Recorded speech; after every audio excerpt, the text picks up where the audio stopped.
over nearly 2 years because Go ahead. Yes, welcome everyone to tonight's program. This program Interfaith has been running for over 2 years now. And to me, it has been very successful over 2 years. I have personally learned a lot about lots of different ideas and faiths. And what I found that in all the themes and program, whatever has been presented, we found that we have more common. Everyone who has brought some idea, everybody found that we have more common in our lives and in our ideas than our differences. And that is great to know that we are all here to this world, and we are here to know that we can help each other, we can learn from each other. And tonight we are very fortunate to have with us Dr. Hamid Banu, which is a poet, and he has he has sang or he has written lots of poems in Tamil, and he has been in a teaching area for more than 30 years and has been awarded a lot of awards, and mainly the best principal. I'm very happy to have with us tonight someone who is in a team, in the teaching area, which is a very praiseworthy all the whatever work we are in, if we do it in and sincerely, then that's a great work. I welcome Dr. And then I think after all the program, then we'll have more. I think Go ahead. Collins. Yes, welcome everyone to tonight's program. This program Interfaith has been running for over 2 years now. And to me, it has been very successful. Why this is repeating? Okay, sorry, that's a mistake. Okay, now Colin. Thank you, Zore. I was recently given a better understanding of what is meant by welcome to country and acknowledgement of country in a TED talk on YouTube by Jade Kennedy from University of Wollongong. And his talk was about welcome to country. And Mr. Kennedy explains that country is not just the land, it is also about relationships. When Aborigines welcome us to their country, they are also welcoming us to their kinship, their culture, their journey, and their connectedness.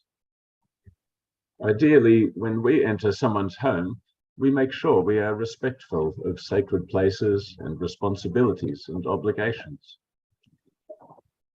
As a relative newcomer to the country traditionally occupied by the Gadigal and Bidjigal clans of the Eora Nation in the Sydney Basin, I am grateful for this opportunity to not only acknowledge but pay respect for this country that they cared for thousands of years, for their kinship and culture, which in my experience, they value relationships more than things. In other words, the culture values what is more real, that is people, over the ephemeral, which is things. And I appreciate their journey from the dream time to the present and the trauma that has affected many of them and their descendants, because there has been a lack of acknowledgement and respect. And I'm very grateful for this forum, because before every meeting, we acknowledge the Aboriginal people who have cared for this place and who want to welcome us here. Thank you.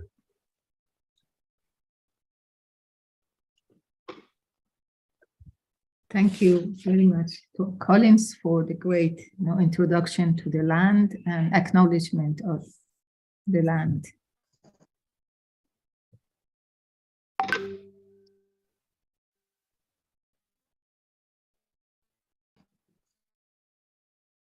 الرحمن الرحيم. تبارك الذي جعل في السماء بروجا وجعل فيها سراجا وقمرا منيرا وهو الذي جعل الليل والنهار خلفة لمن أراد أن يذكر أو أراد شكورا وعباد الرحمن الذين يمشون على الأرض هونا وإذا خاطبهم الجاهلون قالوا سلاما والذين يبيتون لربهم سجدا وقياما والذين يقولون ربنا اصرف عنا عذاب جهنم إن عذابها كان غراما إنها ساءت مستقرا ومقاما والذين إذا أنفقوا لم يسرفوا ولم يقتروا وكان بين ذلك قواما والذين لا يدعون مع الله إلها آخر ولا يقتلون النفس التي حرم الله إلا بالحق ولا يزنون ومن يفعل ذلك يلقى أثاما يضاعف له العذاب يوم القيامة ويخلد فيه مهانا إلا من تاب وآمن وعمل عملا صالحا فأولئك يبدل الله سيئاتهم حسنات وكان الله غفورا رحيما ومن تاب وعمل صالحا فإنه يتوب إلى الله متابا والذين لا يشهدون الزور وإذا مروا باللغو مروا كراما والذين إذا ذكروا بآيات ربهم لم يخروا عليها صما وعميانا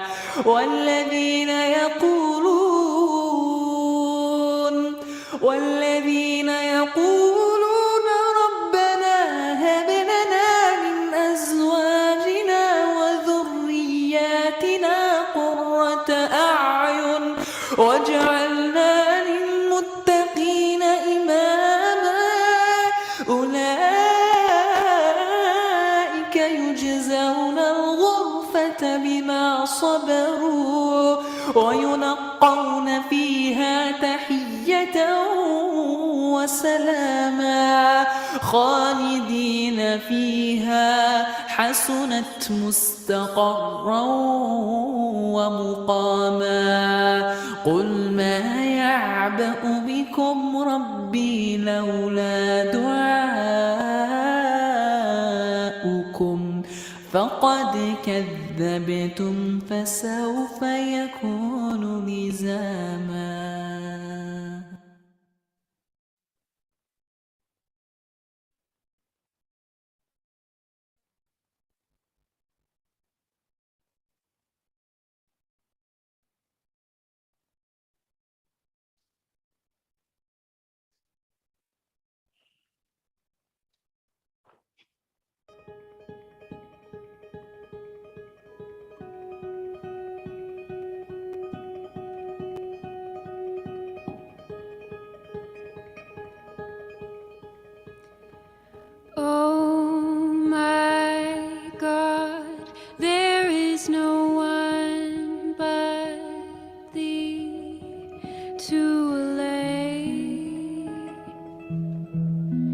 the anguish of my soul. Ooh. Thou art my highest aspiration. Oh my God, oh my God, ooh, ooh.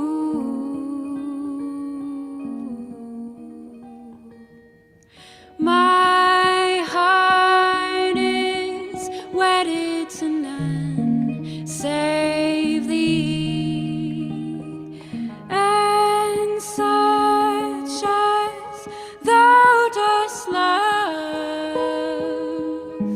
I solemnly declare my life and death are both for thee. Ooh, they are for you. Ooh.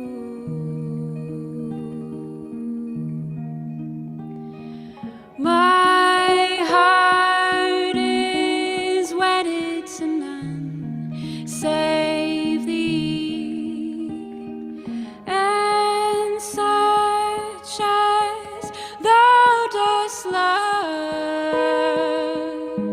I solemnly declare my life and death are both for thee. Ooh, they are for you. They are for you. For you. Oh my God, there is no one but thee to allay the anguish of my soul. Ooh.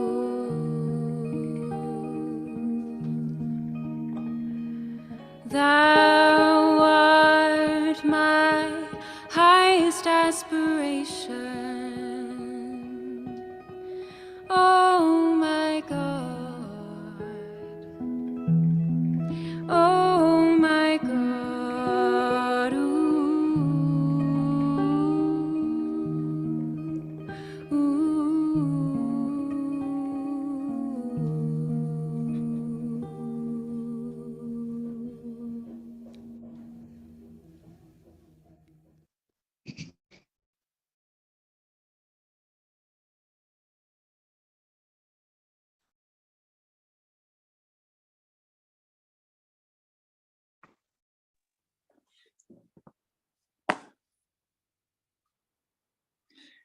In thy esteemed letter, thou hast inquired which of the prophets of God should be regarded as superior to others. Know thou assuredly that the essence of all the prophets of God is one and the same. Their unity is absolute. God the Creator saith, there is no distinction whatsoever among the bearers of my message. They all have but one purpose. Their secret is the same secret. To prefer one in honor to another, to exalt certain ones above the rest, is in no wise to be permitted. Every true prophet hath regarded his message as fundamentally the same as the revelation of every other prophet gone before him. If any man therefore should fail to comprehend this truth, and should consequently indulge in vain and unseemly language, no one whose sight is keen and whose understanding is enlightened would ever allow such idle talk to cause him to waver in his belief.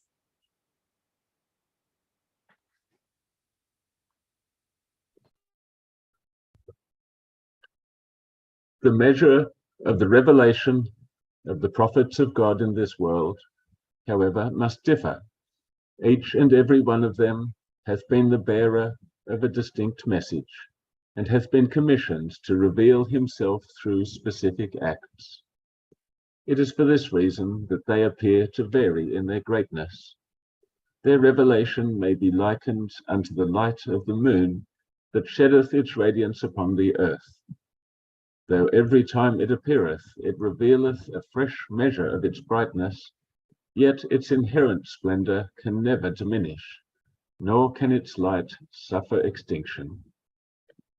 The fundamental purpose animating the faith of God and his religion is to safeguard the interests and promote the unity of the human race. The religion of God is for love and unity. Make it not the cause of enmity or dissension. Religion is verily the chief instrument for the establishment of order in the world and of tranquility amongst its peoples.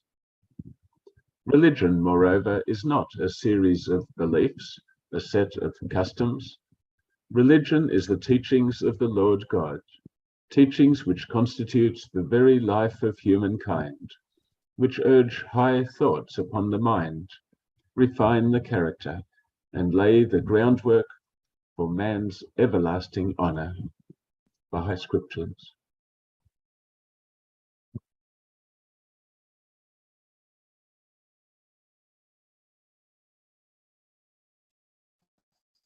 Gave Moses the book and followed him up with the succession of messengers. He gave Jesus, the son of Mary, pure science and strengthened him with the Holy Spirit. Is it that whenever there comes to you a messenger, walk yourself, say not, you are puffed with some impostors, others ye slay. The believer in from his Lord.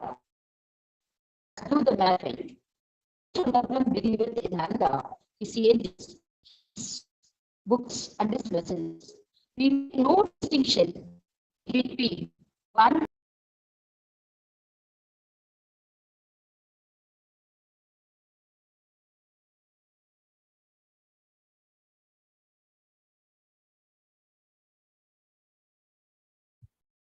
You are muted. It is disconnected. Sir. Last line I didn't read.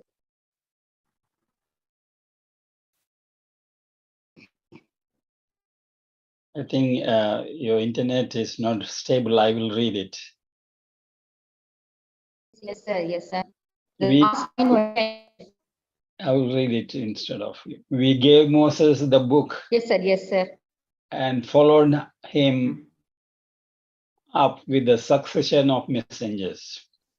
We gave Jesus, the son of Mary, clear signs and strengthened him with the Holy Spirit. Is it that whenever there comes to you a messenger with what ye yourselves desire not, ye are puffed up, pride? Some ye called impostors, and others ye slay. The messenger believeth in what hath been revealed to him from his Lord, as do the men of faith. Each one of them believeth in Allah, his angels, his books, and his messengers. We make no distinction, they say, between one and another of his messengers. And they say, we hear and we obey. We seek thy forgiveness, our Lord, and to thee is the end of all journeys. The Quran.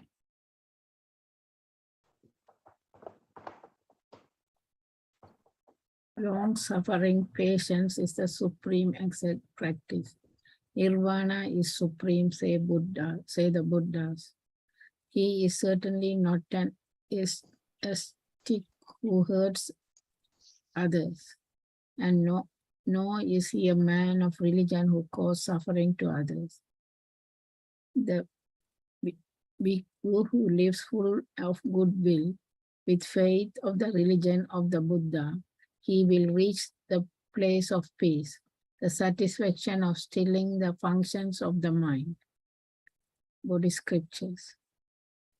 Whenever there is a decline in righteousness, O Bharat, and the rise of irreligion, it is then that I send from my spirit for the salvation of the good, the destruction of the evildoer, and for firmly establishing righteousness, I manifest myself from age to age. Hindu scriptures.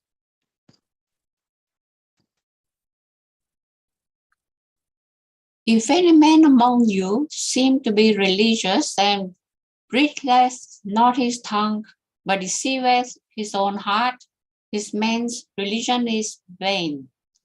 Pure religion and undefiled before God and the Father is this, to visit the fatherless and widows in their affliction, and to keep himself unspotted from the world. I will not leave you comfortless. I will come to you. I go away and come again unto you.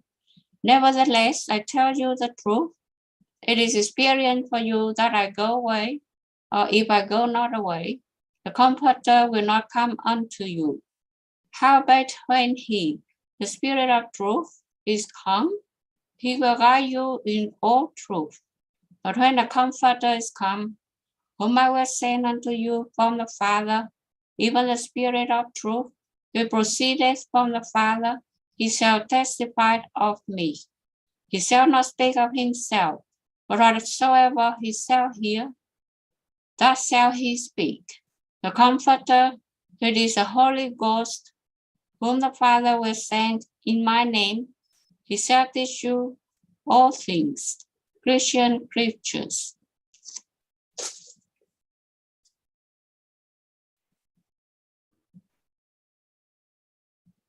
The purpose of the one true God, exalted be his glory, in revealing himself unto men, is to lay bare those gems that lie hidden within the mind of their true and inmost self, that the diverse communions of the earth and the manifold systems of religious belief should never be allowed to foster the feelings of animosity among men, is in this day of the essence of the faith of God and his religion. These principles and laws, these firmly established and mighty systems, have proceeded from one source and are the rays of one light. That they differ from one another is to be attributed to the varying requirements of the ages in which they were promulgated. The prophets of God should be regarded as physicians, whose task is to foster the well-being of the world and its peoples, that through the spirit of oneness they may heal the sickness of a divided humanity. Little wonder then, if the treatment prescribed by the physician in this day should not be found to be identical with that which he prescribed before. How could it be otherwise when the ills affecting the sufferer necessitate at every stage of his sickness a special remedy? Baha'i Scriptures. Muhammad never fought against the Christians. On the contrary, he treated them with consideration and accorded them complete freedom. In Najran, there lived a community of Christians, and they were under his care and protection. Muhammad said, should anyone infringe upon their rights, I myself will be his enemy and will charge him before God.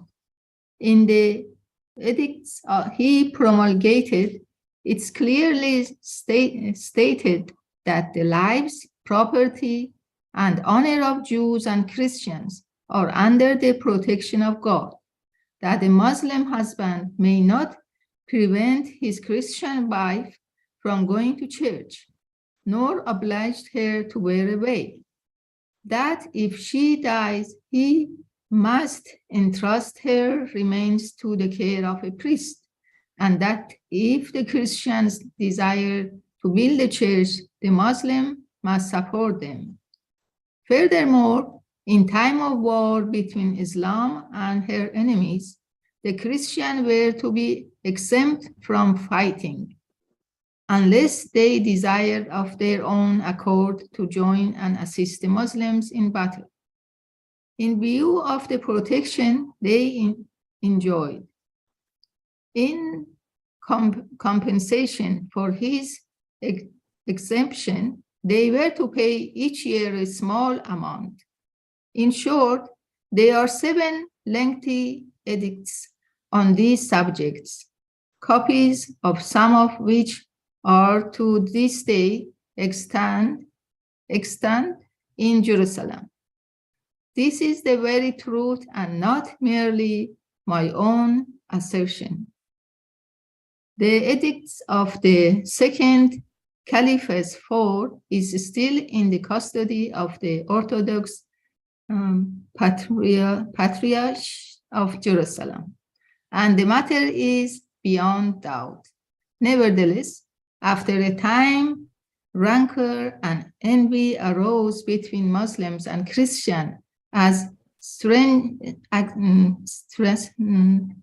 transgression were committed by both sides. Beyond this truth, whatever Muslims, Christians, or others may say is pure fabrication and proceed from fanaticism, ignorance, or intense hostility. Abdul Baha.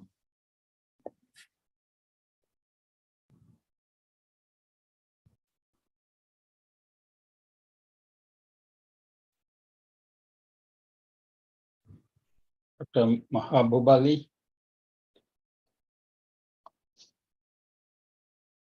Are you there?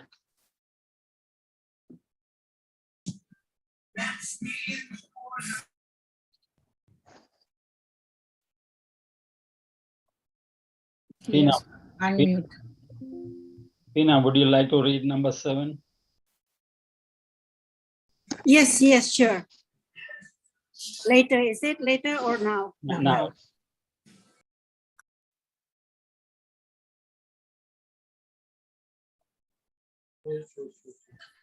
No, you The went. difference among the religions of the world are due to the varying types of minds. So long as the powers of the mind are various, it is certain that men's judgments and opinions will differ from one another. If, however, one single universal perceptive power be introduced, a power encompassing all the rest, those differing opinions will merge. And encompassing all the rest, those differing opinions will merge, and a spiritual harmony and oneness will become apparent. For example, when the Christ was made manifest, the minds of the various contemporary peoples, their views, their emotional attitudes, whether they were Romans, Greek, Syrians, Israelites, or others, were at variance with one another. But once his universal power was brought to bear, it gradually succeeded after the lapse of 300 years in gathering together all those divergent minds under the protection and within the governance of one central point, all sharing the same spiritual emotions in their hearts. Baha'i Scriptures.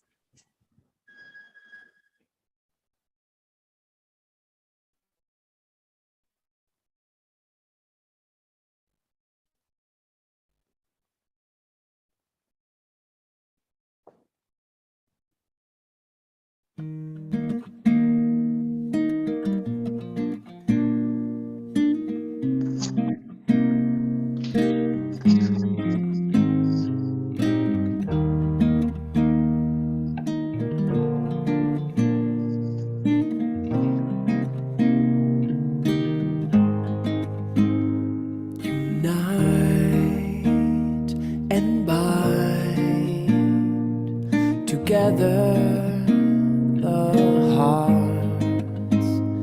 Unite and bind together the hearts. Join in the chord all the souls. Join in the chord all the souls. Oh Lord, make these faces radiant through the light of thy oneness. Unite and bind together the heart. Unite and bind together the heart. Join in the chord all the souls. Join in the chord all the souls. Oh Lord, make these faces radiant through the light of thy oneness. Unite and bind together the hearts. Unite and bind together the hearts. Join the chord of the soul. Join the chord of the soul. Oh Lord, make these faces radiant through the light of thy oneness. Unite and bind together the hearts. Unite and bind together the heart. Join the chord of the souls. Join in the chord of the souls. Oh Lord, make these faces radiant through the light of thy oneness.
I welcome again all of you to tonight's program, and I thank all the readers. Thank you.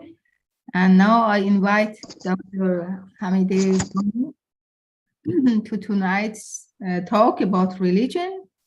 And as we said, she's a great teacher. She has been in the teaching field for more than 30 years and has got lots of awards. Please, Doctor, give us your talk. Thank you. Yes, ma'am. Am I audible? Am I audible, ma'am? Yes, yes, we can hear you. Can you share the screen, sir, from the first slide? Yes, the slide is here. Yes, selflessness. Selflessness. Okay. Yes. Shall I start, sir? Yes, sure. Good afternoon to one and all present in this forum. At the outset, I thank the organizers who conduct this peace forum to establish equality, peace, and justice among people who now become the global citizens.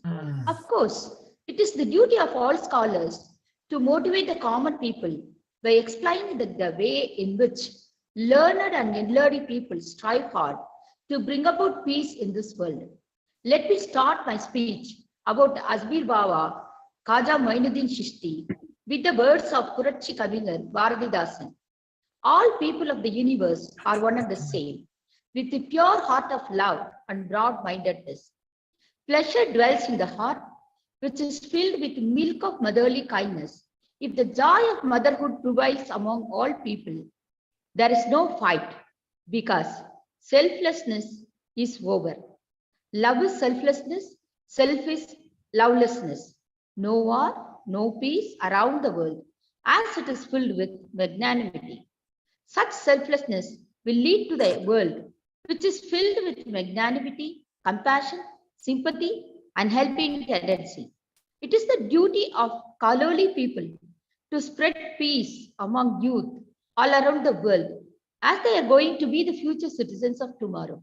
Then there will be, again I repeat, no war, no peace around the world, as it is filled with magnanimity.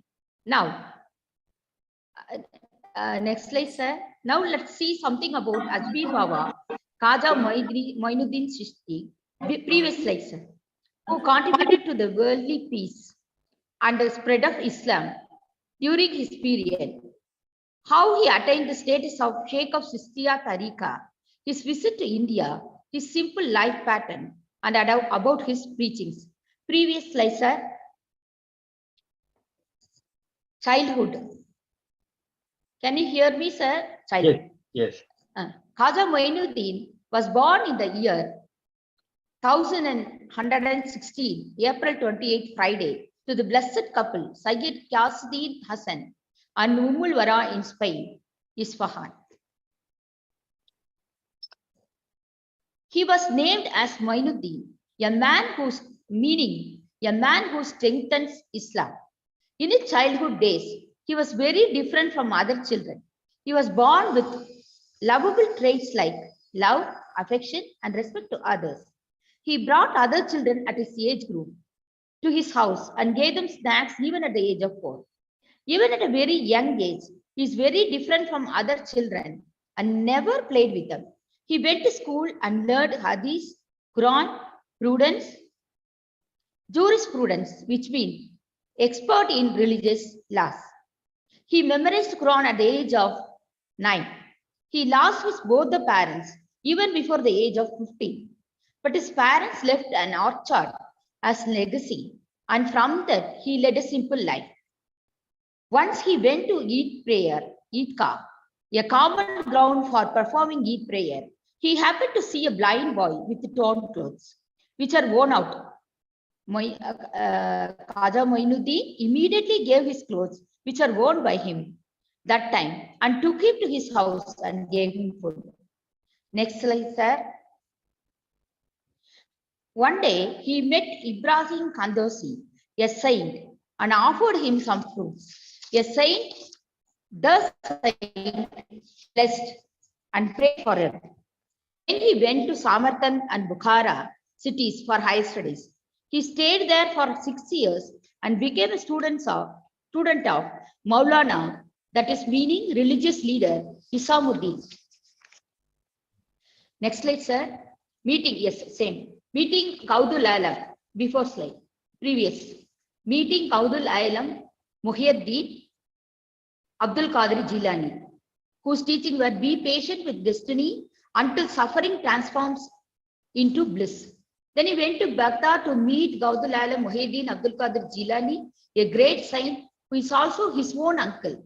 The saint was very happy to see him and prophesied that he would become a great scholar and he will be respected by the people for his knowledge, piety, and also for his good manners.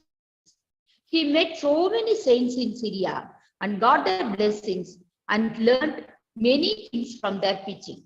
Next slide, sir. Uthman Haruni. Next. Uthman Haruni, spiritual mentor.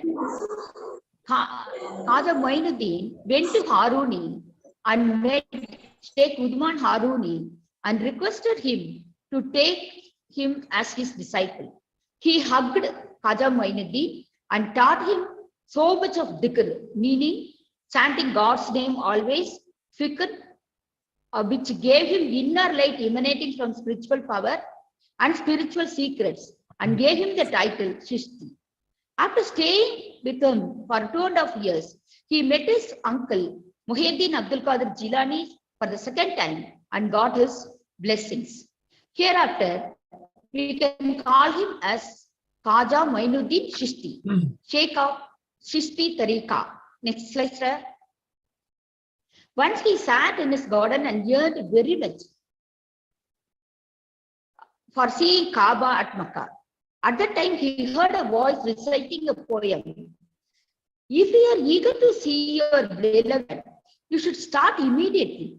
Your Lord is also very much eager to see you at once. He became overjoyed on hearing that voice and walked towards the direction of Makkah.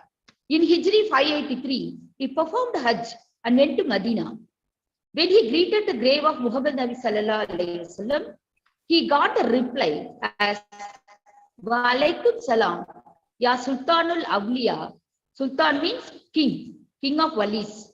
Ya Hindul Wali, that is Wali of India. He stayed there for 40 days and asked by the Nabi Sallallahu Alaihi Wasallam in his dream to go to India and stay in Ajmer to light the spirit of Islam. And it is said that Nabi Sallallahu Alaihi Wasallam also showed him the direction of India. Again, he met his spiritual mentor, Uthman Haruni in Baghdad, and both of them went to Mecca for Hajj and also visited Medina. After roaming in different countries for 20 years, they came to Baghdad again. There, his spiritual mentor, Uthman Haruni, told that he surrendered him to Allah and it was the time to part with each other. He made him the Sheikh of Shishtiya Tariqa persons. Next, sir. Visit to Syria. Next slide, sir. Yes. Then he started to Syria and met Wuhad Mahmud al-Wahid in a cave, in which he stayed for so many years. Wahid also added that he was afraid of Allah, whether he will accept his prayer or not. And because of his thought, he will cry frequently. Because of this thought, he will cry frequently. That Sheikh also advised Khaja Moinuddin Shishti should never miss the prayer. If not, his whole life will be at a loss. Next slide, sir. Meeting with Qutbuddin Bakhtiyar. At the age of 52, he got his Khilafat and became the Khalifa. Then he met Qutbuddin Bakhtiyar, who is 16 years old, and became his disciple, and they both started to Mecca. On their way, they happened to meet the Darwish, that is saint, who is unconscious. They stayed there for 1 month. When he regained his consciousness, he greeted them with salam. He told that he is the son of Sheikh Muhammad Aslam Tusi. He told that he is meditating in that cave continuously for 30 years. He also added that they must not indulge themselves in worldly pleasure. They should not save money at any cost. And as saving money is dangerous and it will bring only sorrow always. He also added that only if they sacrifice worldly pleasure, then only they can attain ultimate eternity. Next slide, sir. Visit to India. So here where Sufism spread at that time, Sufism has come to be in a wide range of beliefs that center on the quest for personal enlightenment in the union with God. Sufis are sometimes described as mystics of Islam, but Sufism fits awkwardly in the categories of religions. Technically, Sufism is the diminution of Islam. However, there are many Sufis that are not Muslims, and there are many Muslims that reluctant to consider Sufism as a part of Islam. He came to Multan in India on 11/11/1965 and met one Darwish saint who taught him about Tawbah, that is repentance. He told the repentance is of three kinds: to feel shy of bad deeds, to beg pardon for the wrong deeds done so far, and to purify from any anger and cruelty. In India, he learned the languages Sanskrit and Pali to mingle along with the people at the age of 57. After 3 years of coming to India, he saw Muhammad Nabi Sallallahu Alaihi Wasallam in his dream, and Nabi asked him to get married. He got married to Bibi Ahmadullah and gave birth to two sons, Fakhruddin and Hisamuddin, and a daughter Bibi Hafiz Zamal. Next slide, sir. Writing of Kanzul Ansar. In Hijri 617, in the Christian era 1215 BC, his spiritual mentor Udban Haruni came to see him again. Khaja Moinuddin Chishti arranged a convenient place for him to stay and meditate. He also told Khaja Moinuddin to stay with him and taught him the means of attaining spiritual power. After crossing many steps in spiritual training, his guru asked him to write a book on the basis of Quran and Hadith, and that book is called Kanzul Ansar, and it consists of 25 parts elaborately explaining about the Islamic rules. Next slide, sir. Performing Hajj and getting the title Dawlatul Kubra. Somehow, after traveling 20 years in various countries, he started to Mecca to perform Hajj. When he performed Tawab means coming around, circling around Kaaba for 7 times. That is called one Tawab. Tawab around Kaaba, he heard a voice telling that Allah was very much pleased by his heartfelt prayers and sacrifices, due to which he was assured Jannah, that is paradise. The voice also asked him if there was any private requirements for him. But even at that time, Khaja Moinuddin Chishti asked magnanimously that his followers also be blessed with paradise. He never asked anything for his own benefit. He immediately got the reply that his followers, those who entered his tariqah, that is way of life, will also be assured paradise. Again, he came to Baghdad and met his teacher Udman Haruni and got his blessings. And his teacher also prayed for him and gave him the title Dawlatul Kubra. He surrendered himself to Allah for his service to the mankind and started to teach the disciples of Islam with the permission of his guru Udman Haruni. Next slide, sir. Good manners. He is very simple and polite and respects everyone. He used to say salam to everyone he meets. When you enter, this is one saying in Quran, when you enter houses, give greetings of peace upon each other, a greeting from Allah, blessed and the good. When the elders came to see him, he used to get up and receive them with due respect. He is very kind and sympathetic towards old men and destitute, and always extended his hand to fulfill their needs. Next slide, sir. Simple life pattern. Yes. His life pattern is very simple, and he lived not to eat and ate to live only. Most of the time, he observed fasting. Sometimes he used to fast continuously for 7 days together. He used to fast until he gets something to eat. He repaired his clothes on his own, and his dresses were very simple, like a fakir, meaning beggar. During his travel, He will take a bow and arrow, salt and firestone. Whenever he felt hungry, he'll hunt a bird and cook it with firestone and will eat it. Next slide, sir. Reciting Quran. Quran is the light of our life. Most of the time he enjoys spending his time in reciting Quran, as Quran is the light of our life. As he believed that reciting Quran itself is a great worship. Also, he gave importance to namaz, prayer, as he considered that it will lead to spiritual development. Indeed, prayer is also an act in which a man speaks directly with God, during which he can be in close proximity to God, and one can reveal everything to God personally. Next slide, sir. Spiritualism. Next slide, sir. There are so many steps in spiritualism.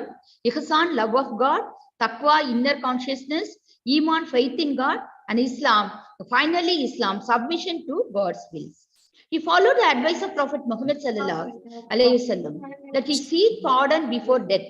Perform your prayer in turn. These are the guiding factors for his strict observance of prayer in time. Following the advice of Saint Hassan Basri, who says that a spiritual person is one who is away from worldly pleasure and always lend a helping hand to the needy and the poor. Next slide, sir. His preaching. Bow low and present your love. Love takes you to higher levels. If anybody wants to save himself from hellfire, he must pray 5 times regularly. Always help the poor and destitute. After praying Fajr, one must start meditating till Ishraq, that is sunrise, which will help him to attain paradise. Those who are immersing themselves with love of God, they will get respect, leadership, quality, and prestigious position among people.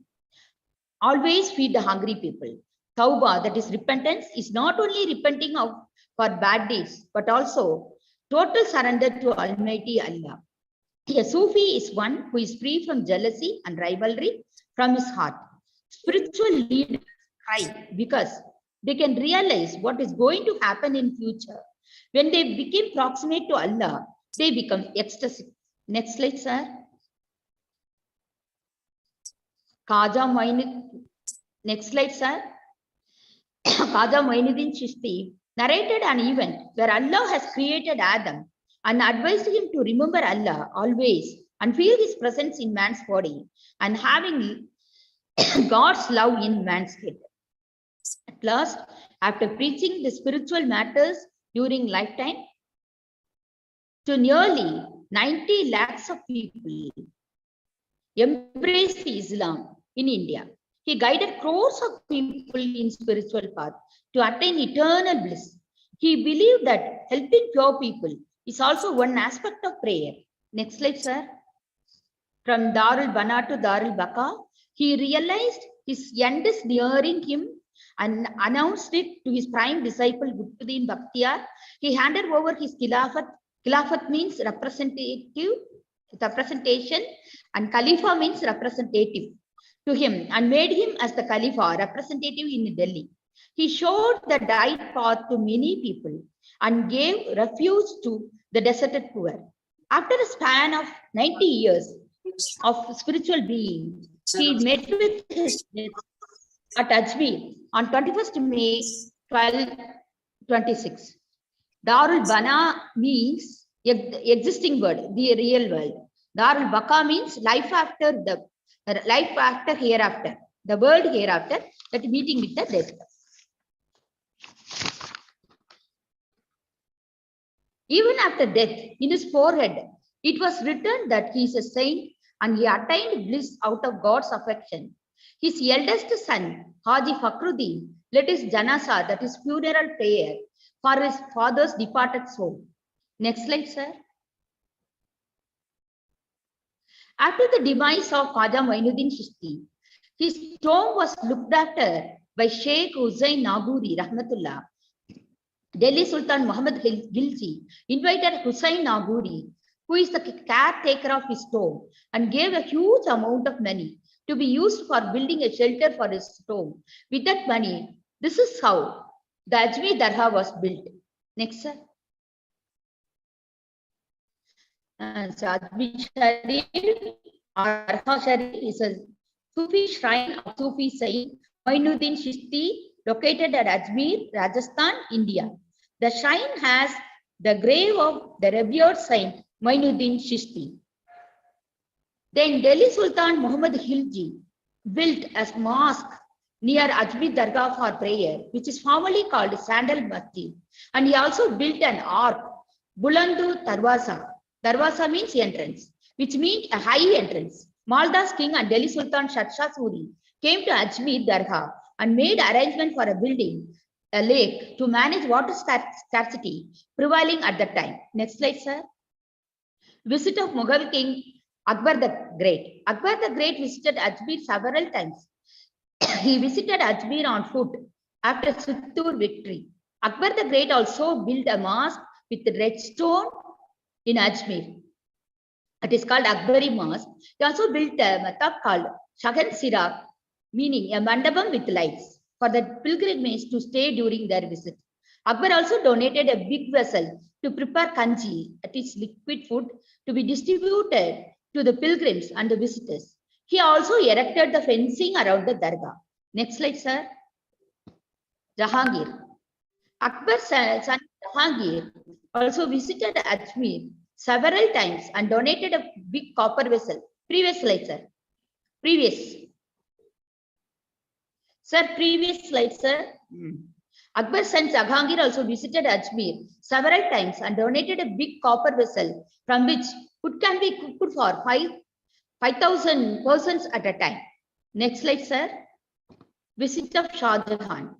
Also, the Mughal king Shah Jahan came there on a pilgrimage more than 5 times. He visited the dargah on foot from his room, where he stayed out of respect, and he built a white stone mosque.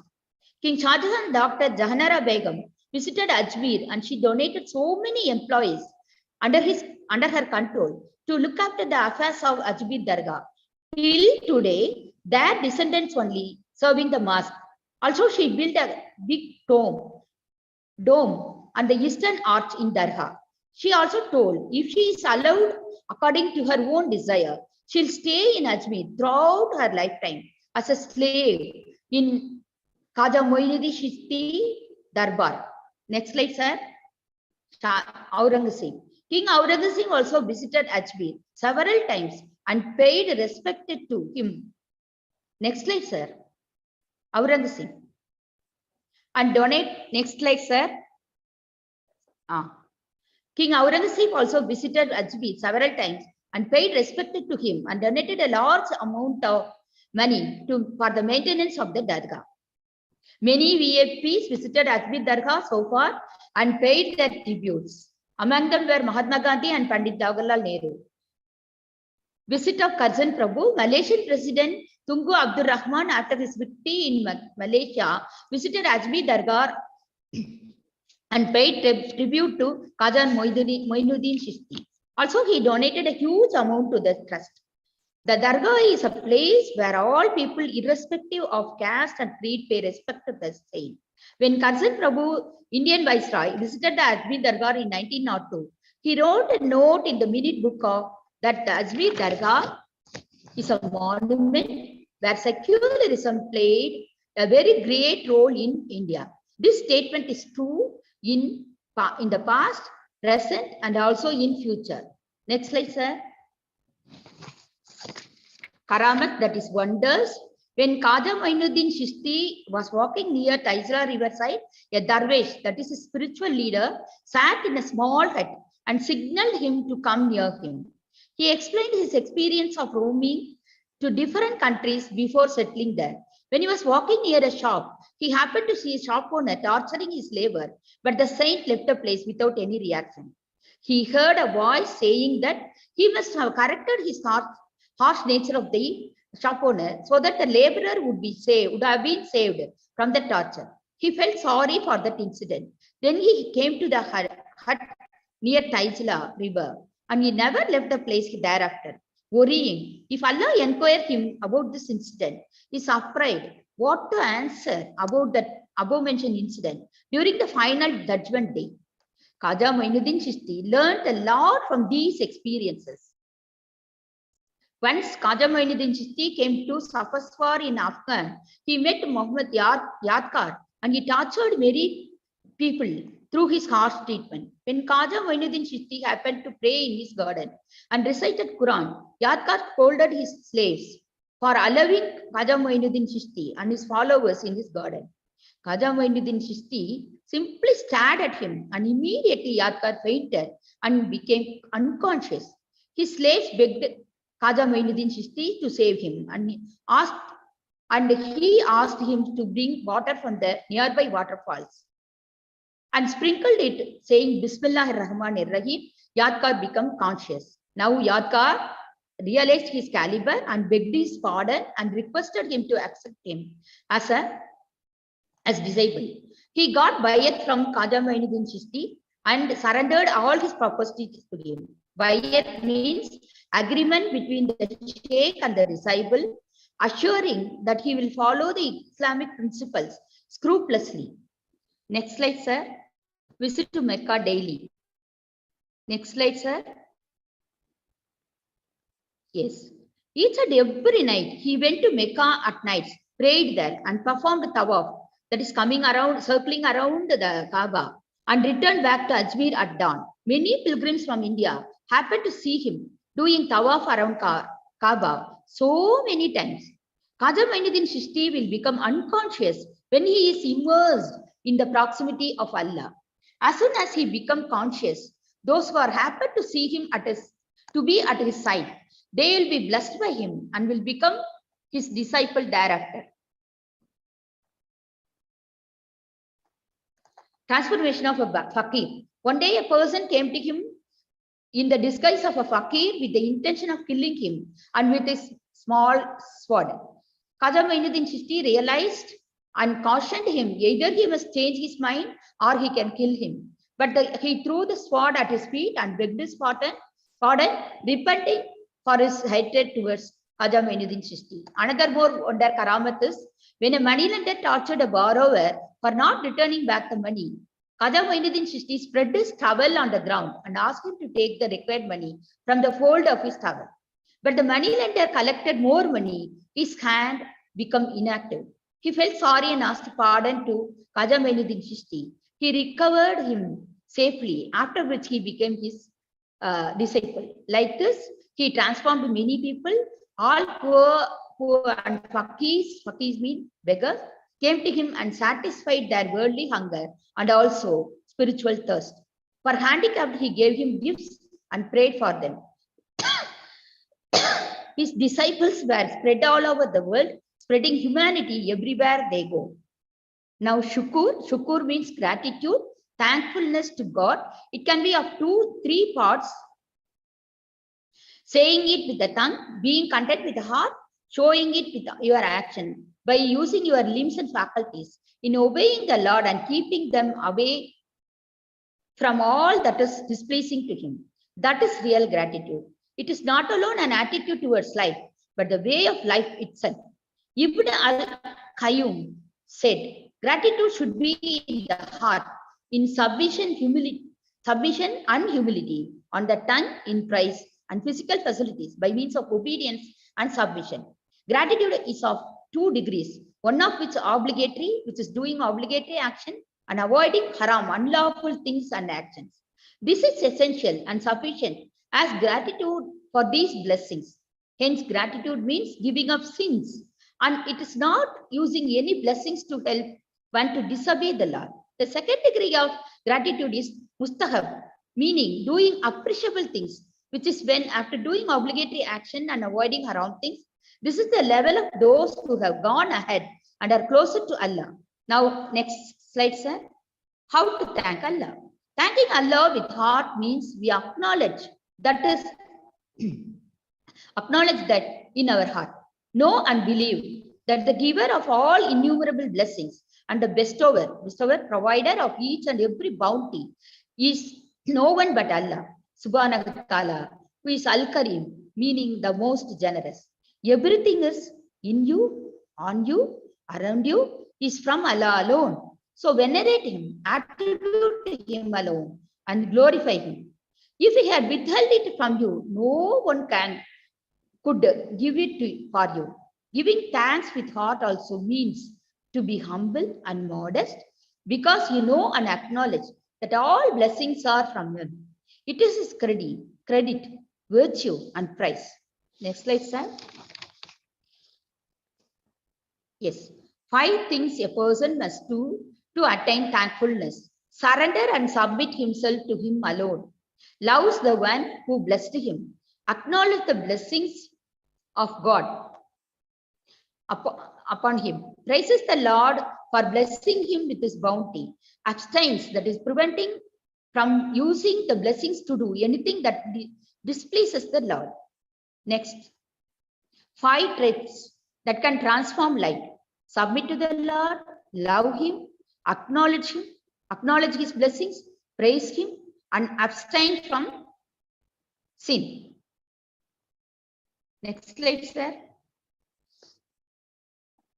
Now the quotation of Khaja Moinuddin is 1/3 quotation: love towards all, malice towards none. Next slide, sir.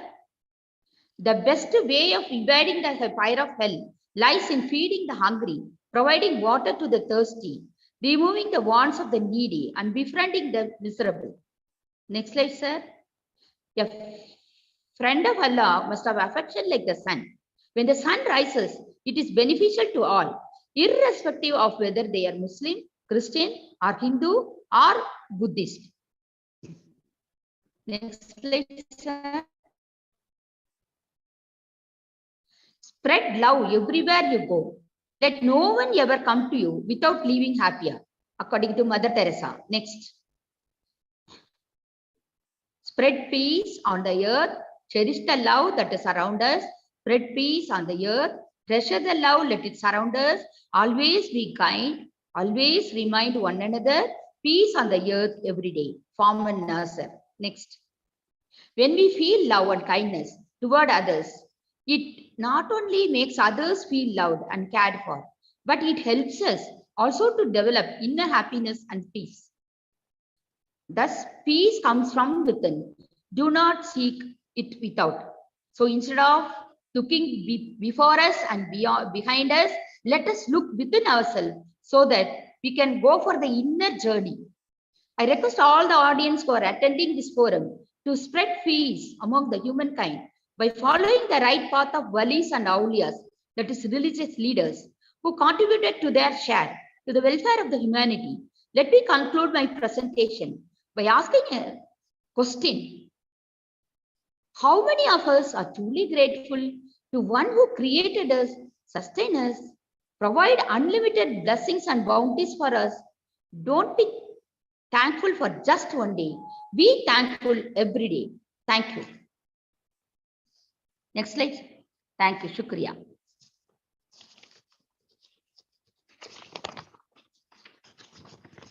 Thank you very much, Dr.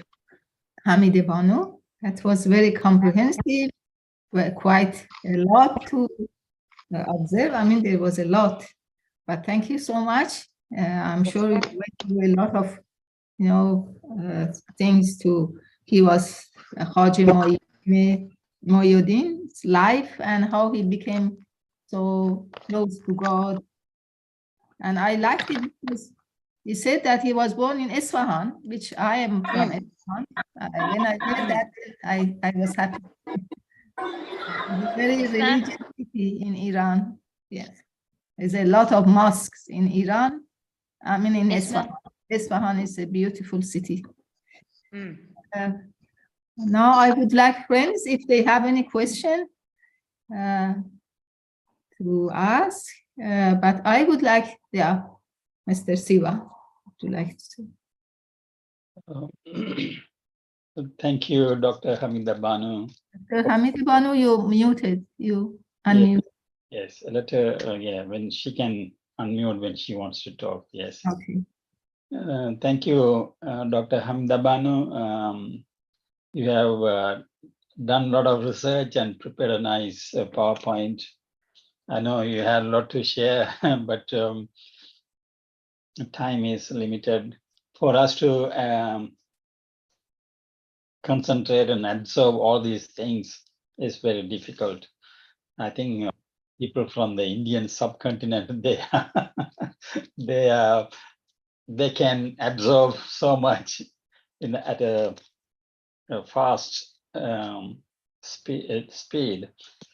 Anyway, I have a few questions from what the story that you said. Did he this Kawaja? Is it Kawaja Moidin? Haji Mohyuddin. Kawaja Moidin Sishti.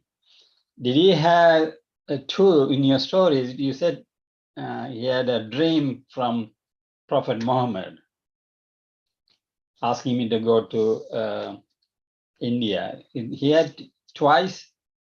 He had the dreams twice, or you had to unmute. You had to unmute. You had to unmute. We can't hear you. Okay, now. Yes, sir. Can you hear me? Yes, yes. Yes. When he was when he went to Mecca for performing the Hajj, he heard a voice, and he went to Medina also to pay homage to Muhammad Nabi. That is to his graveyard. The Medina is the place in which Muhammad Nabi's grave is there, and he went to Rawlatul Medina. He heard the voice of Muhammad Nabi Sallallahu Alaihi Wasallam, who is asking him to go to India. That is what he is telling. He told Haja Moinuddin Chishti told Assalamu alaikum ya rahmatullah to Nabi Sallallahu Alaihi Wasallam. He replied, he got the reply, wa alaikum salam ya waliyullah waliyul Hind. Waliyul Hind means the wali from India, Hindustan. Wali from India, and it is said Muhammad Nabi Sallallahu Alaihi Wasallam also showed the direction of India in his dream. And in his dream. And to get married also, he was. Yes. When he was about to marry, when he is only after 52nd age, he again ordered or requested by Muhammad Nabi Sallallahu Alaihi Wasallam to get him married, and only after 52 he got married and got 2 sons and 1 daughter. And did he marry an Indian lady? Oh. Yeah, sir. Yes. He married an Indian. Okay. Thank you. Maybe I will ask.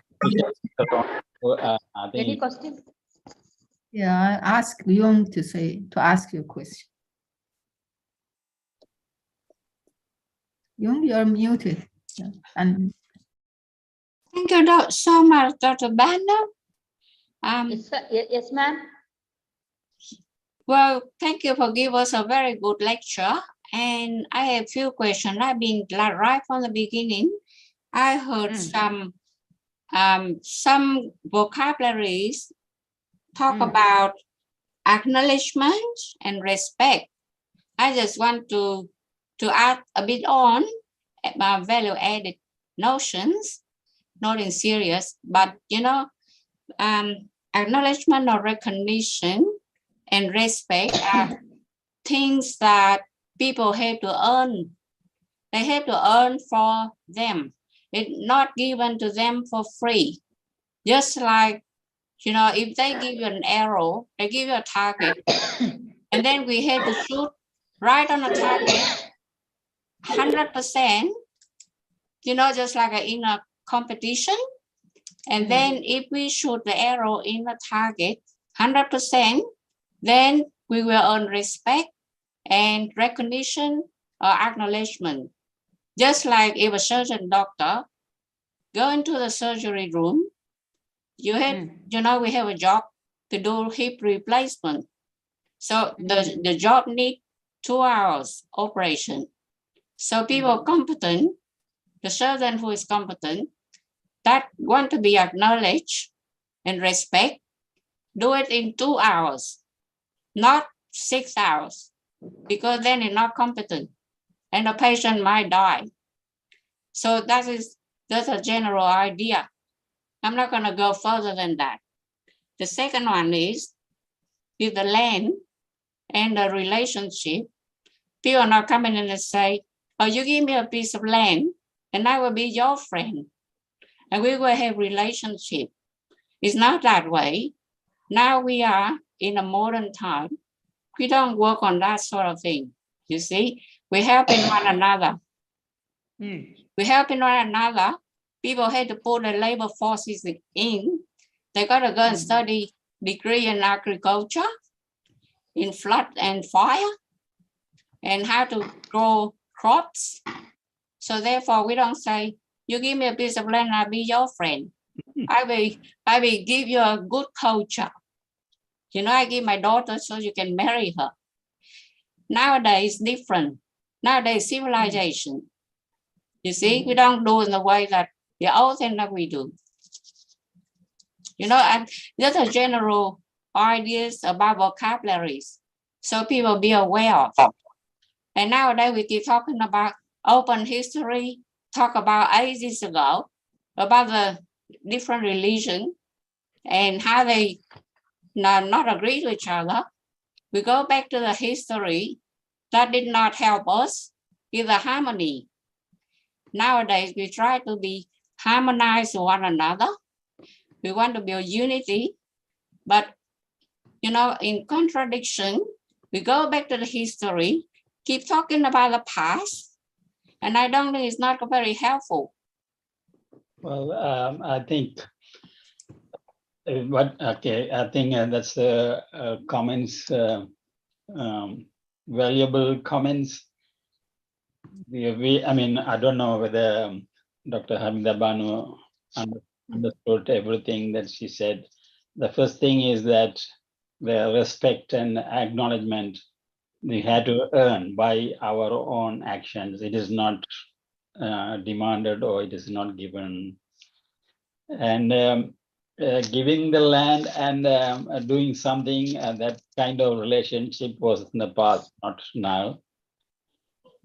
Yeah, the thing that you see, it will be safer for people to lean on references and books. Yes. And footnotes. And footnotes, that's why people go to the library and go to the universities for. We just don't dare to raise our opinion because we don't know enough. So therefore, it will be much safer if we not having like, you know, deep knowledge about each religion, and then we talk about them. It's not safe for people. So I just want to safeguard everyone here to be very careful when they want to say something. Yes, I think what we share, what we think is useful for others, and this probably this Khaja Moinuddin Chishti, about 700, 800 years ago, he was guided by Prophet Muhammad appearing in his dream to share the word of God so that people can benefit from that. And how he sacrificed his life and lived a life of frugality, a simple life. Yes, a very simple life. And he showed the people good things. So that is what is being shared. So what we had to do as a group of friends here is try to get what is good in the stories or messages or in the people around us, so that we can become closer. So in this learning that there were people and there are still people around the world who are trying to do the good things, whether they belong to our group or our belief. We have to understand there are people who wants peace, who wants unity. And that's what we have to appreciate. And that's what we have to identify in every situation, in every place, in every human being. Anyway, thank you. And we will, there are two new people. Let's listen to them. One is, three. Dr. Mahabubali, would you like to say anything? Yes, sir. It is, so our Dr. Amida Banu ma'am have been given more information regarding the very, very important personality, Khaja Mohiddin. So it is very much informative and useful to us. As a teacher community, our Amida Banu madam is served as a principal for last 3 decades at Sri Vijay Vidyalaya Arts and Science at Dharmaburi, Tamil Nadu, India. Dr. Amida Banu madam having more talent, personality, and having more spiritual capable personality. So I extend my sincere thanks to Dr. Amida Banu madam, given the very, very more informative regarding the spiritual personality, Khaja Mohiddin. It is a very, very unforgettable experience to me. Thank you, ma'am. Thank you. Thank you. Thank you, sir. And also we have Sanju. Sanju, would you like to show your face at least for once? Because we don't know who you are. If you can, otherwise you can say something that you want to say. Hello, sir. Me, it's Denmuri. So you are on tour.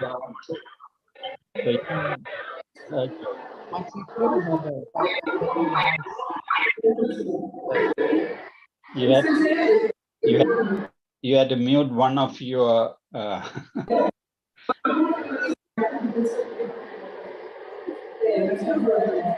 okay, Molly is a good friend of Dr. Hamida Banu. It is. Yes, sir. It is. He's my best friend.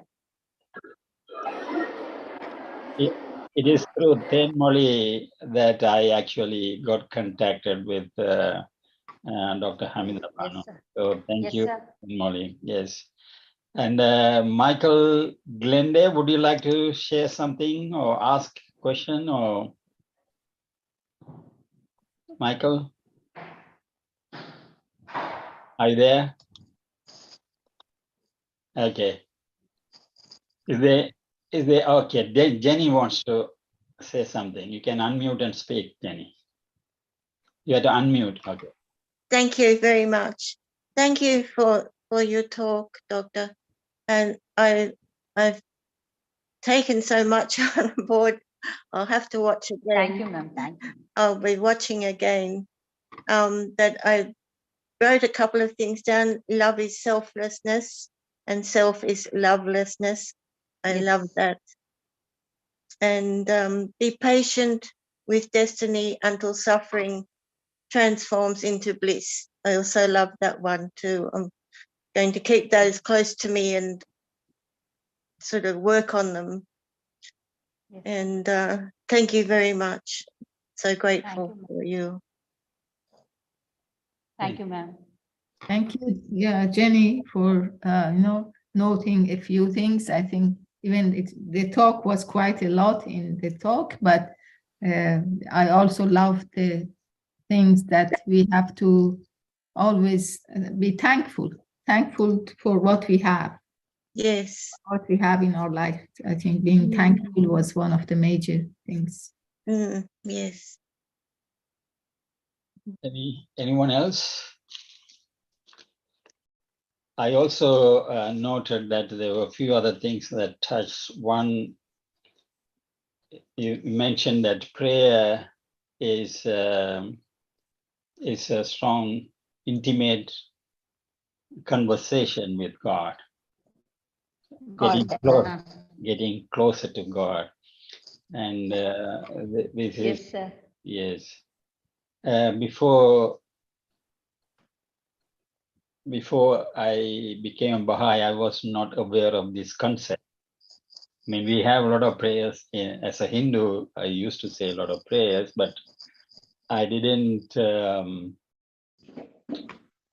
it didn't register in my mind that the prayers were actually getting closer to God or talking to God. But then to see that 800 years ago, he was teaching that prayer is conversation to God, is amazing. And also you mentioned that he said that service. Yes. That the love of God is actually to serve humanity, and serving people who are in need is like worship. So that was something also very profound. And you, in your story, you said that he saw someone without proper clothing, so he removed his clothes and he gave it. This reminded me of a story of Abdul Baha when he was in New York. When he was walking, he saw a man who was not well. He didn't have proper clothing, and then he called him. He called to a side, and behind the shrubs or whatever it is, because Abdul Baha was wearing a long outer coat. I don't know what you call. So he removed his pants and to that man. And then when he went to the hotel wherever he started laughing and he told the story what happened. So it looks similar things. What we learn from these people is they are like an example for us to be true lovers of God. To be true lovers of God is to serve people in need. At least in our mind, we had to be conscious or aware of the sufferings of other people. At least have the empathy towards it. Thank you. Thank you, sir. Thank you, sir, for giving me this opportunity. Thank you. And I think Jung has some question. Yes. If you can be brief, Jung, please, because one thing is, our accent here, sometimes it's difficult for to follow. If you can speak slowly and briefly, then she will be able to understand. Yes, sir. Yes, sir. Thank you. That's why I'm a little bit faster now. That's right. That's right. Thank you. Thank you, Doctor, and thank you, Siva. That's why you do recording, so we can go back and listen to them again. Yes.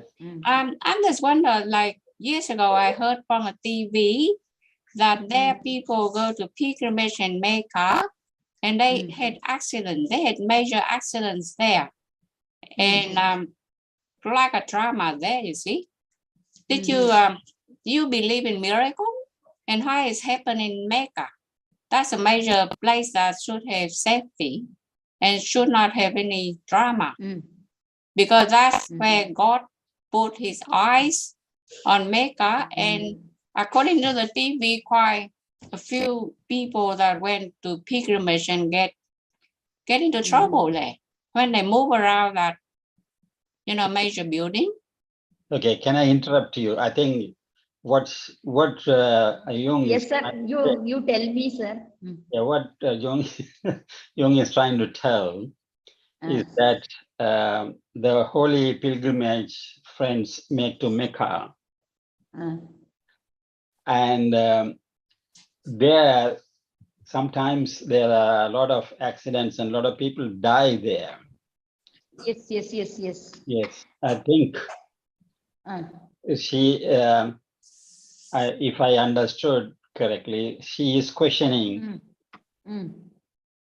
if God is there and if it is a holy thing, why should accident happen? Accident happens. Why can't there be a miracle to stop this? This is my inference from her statements.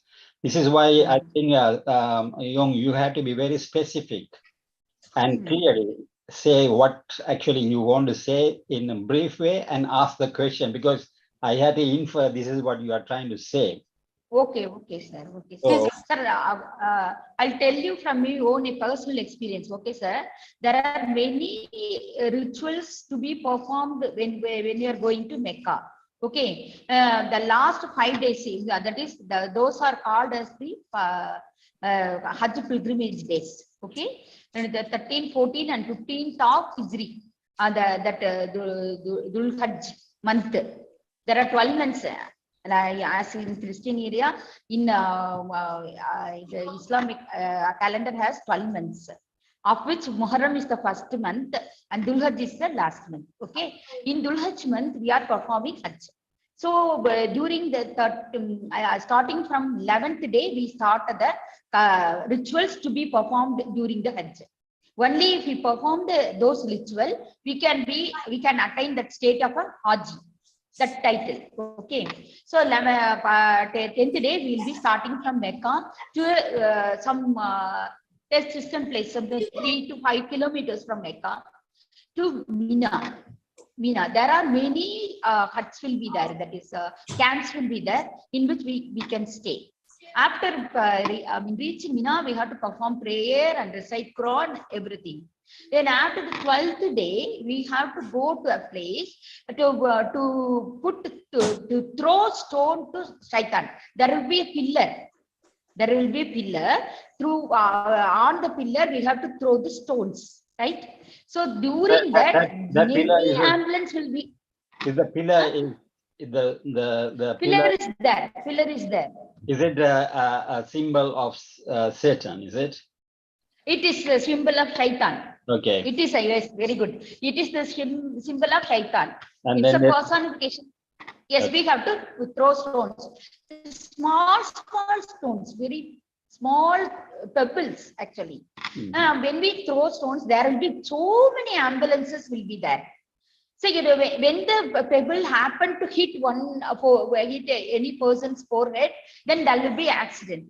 And but nowadays, when we performed Hajj during 50 to 100 years ago, when my grandfather went, there many accidents will be there. But even now, some accidents are there, and for which many ambulances will be roaming around and around there. When helicopters will be flying around that area during that period. So they will be, as soon as one person is affected by that pebbles, then they will carry the person to nearby mobile hospitals there, and they'll be given first aid. So now they have, arranged many floors around that pillar.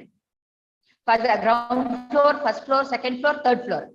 So we can go to any floor and throw pebble. And now nobody, there's a fencing now, and nobody will be affected. Some 10 to 12 years ago, a fire accident happened. What happened in that accident? Some pilgrims, they cooked with gas stove.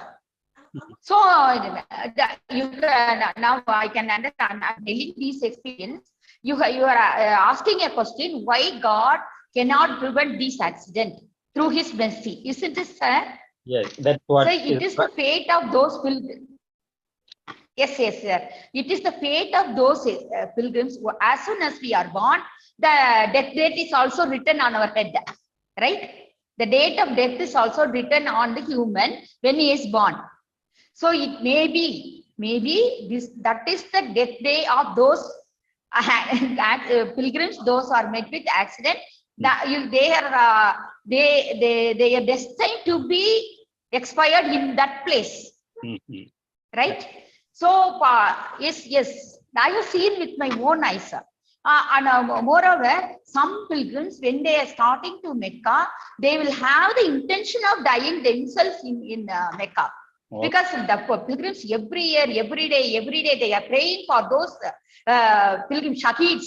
We said shaheed means the man who sacrificed even his soul to the Islam. So say that they want to be prayed by all the pilgrims. They are going to Mecca with the intention of getting their life. It is. Of course, our God is saving in even crucial moments. But maybe that is the destination of the fate of those pilgrims to be died there, to meet with the death there. Thank you. Thank you. We cannot just question the fate that was written on us by Allah, by the Lord. Yes. Can you get my answer, ma'am? Are you satisfied? Thank you so much. You have a wonderful explanation. I mean, the Catholic people like me just love miracle, and we don't question about God's actions. We wouldn't ask anything about God questions or what he wants to do, but we hope that all these people will be in heaven with him. Yes, ma'am. Yes, ma'am. Yeah, be in heaven. Yes, sir. Yes, ma'am. See, we can be safe even at a crucial moment. Even at a crucial moment in which we can come across many disasters. But we can die even in our house when we are very safe. Yeah, so death is inevitable. Yeah, we cannot. Death is inevitable. We don't know. At which place, at which time? No, ma'am. Death at which place, which time? That is be written on our head even when we are born.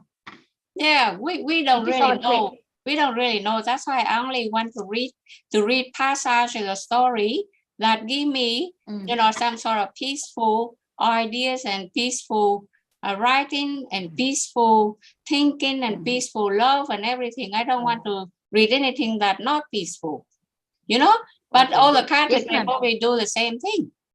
Yes, ma'am. Yes. Thank you, ma'am. But one thing I'll tell you: if we know the day of death for ourselves, we'll just forget the Lord. That is why it is kept as a secret. That is why it is kept as a secret. If you know our death day, we'll never think of the Lord. Yeah, that is why it is kept a secret. We are children, you see, we're children of God, so we're very scared of Messiah. Yes, ma'am. Yes, ma'am. Yes. Thank you. Really, ma'am. It is nice to share you with these experiences with you, ma'am. Okay. Thank you. Is there anyone else who wants to comment or question? Because it's almost 9 o'clock. Yes.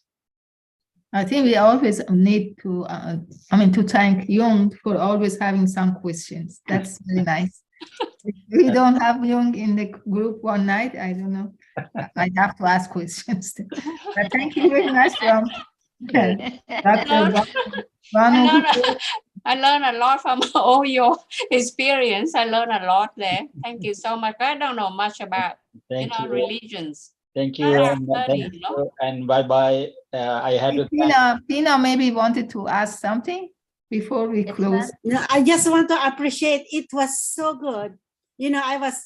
Because I appreciate about being submissive to God, being godly in whatever we do. When we perform good things without the knowledge of God and without the love of God, it doesn't mean anything.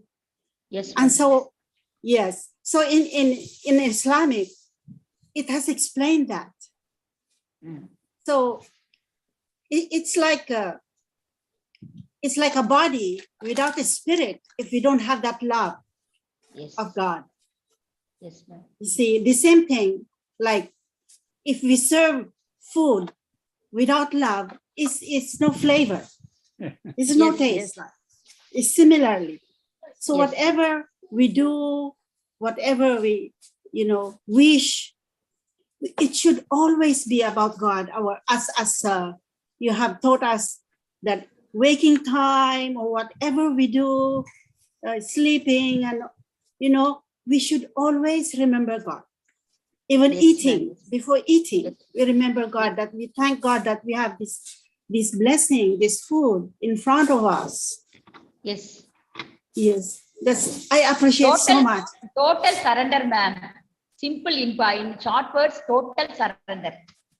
Thank you. Yes. So Thank you, submissive, ma'am. Thank you. submission to God. Submission Thank you to so God. much. Thank you, Doctor. Thank you, ma'am. Thank you, ma'am. I thank Dr. Hamida Banu for this talk. And also I thank Zore to Thank fill you. in the last moment, because Mr. Kaliyamurthy, who was supposed to be the MC, because his daughter was sick in the hospital, he couldn't. So I thank